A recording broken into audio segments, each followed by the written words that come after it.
All right, let's get right into it.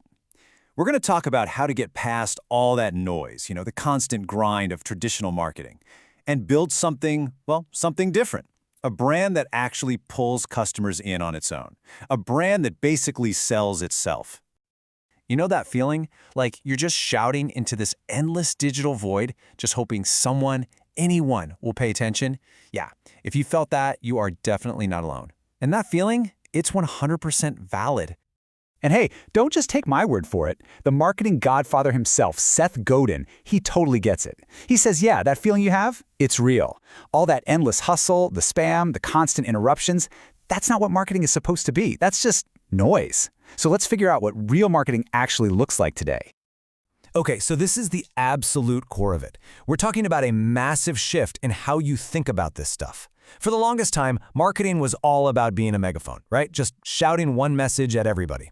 But today, the game has completely changed. The goal now is to become a magnet, to effortlessly attract the right people directly to you. I mean, just think back to the good old days of TV. The whole model was super simple. You'd make a pretty average product for, well, average people. Then you just interrupt their favorite shows, like the Flintstones, with ads for it. The more you interrupted them, the more you sold. Simple. But here's the thing. That world, it's completely gone. So if that old interruption model is dead, what's the new rule? What replaces it? Well, it boils down to this one single, incredibly powerful idea that changes absolutely everything. You have to be remarkable.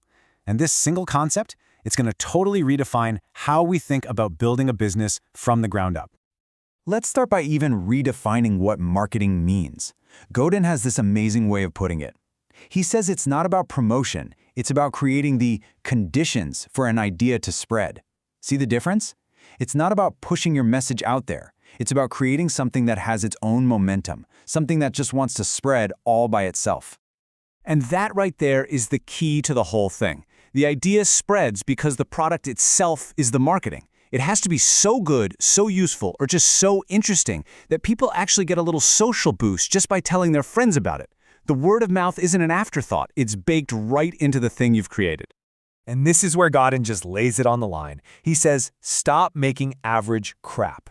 To be remarkable is literally to be worth making a remark about. Just let that sink in. Think about that tiny hole-in-the-wall pizza shop that has a line stretching around the block. That line isn't there because they have some killer TikTok strategy. No way. It's there because they make a pizza that people absolutely have to tell their friends about. That's being remarkable. Okay, so how in the world do you become remarkable? Well, here's the secret, and it's kind of the opposite of what you'd think.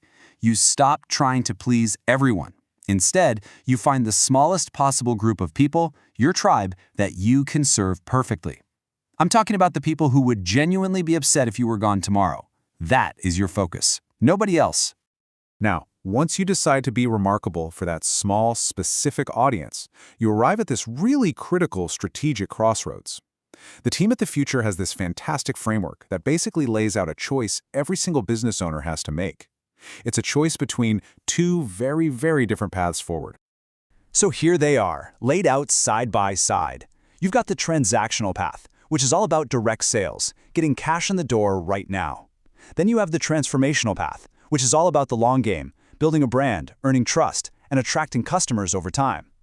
You can kind of think of it like this. One is hunting, going out to get your next meal. The other is building a habitat, where the food naturally comes to you. So which path is the right one for you? Well, the brutally honest answer is it totally depends on where you are right now. Like Christo from the Future says, if you can't pay your rent this month, you don't really have the luxury of playing the long-term brand game just yet. You have to focus on those transactions first. You have to survive. But here's the thing. No matter which path you start on, the ultimate goal should always be to build a real, lasting brand. So how do we actually do that? Let's break it down into a practical toolkit, a set of 7 essential building blocks.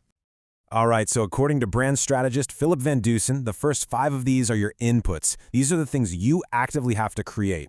First up is your brand story, the human story behind it all, like Colonel Sanders starting KFC in his 60s. That's what people connect with.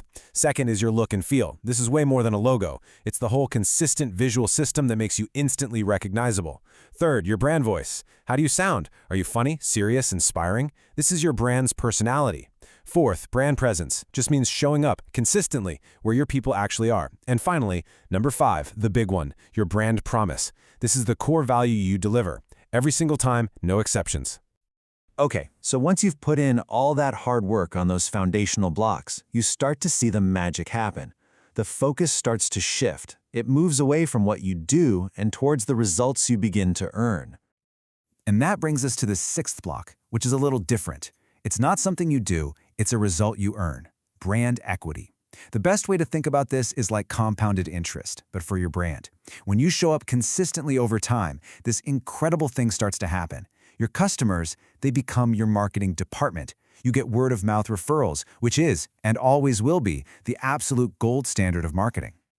And that leads us to the final piece of the puzzle, the 7th block, brand engagement. And honestly, this is probably the biggest change in marketing in our lifetime. It is no longer a one-way street where you just blast an ad out into the world. It has to be a genuine, two-way conversation with your audience. You have to really, truly engage with them in an authentic way. So that brings us right back to where we started, with this one simple but powerful question.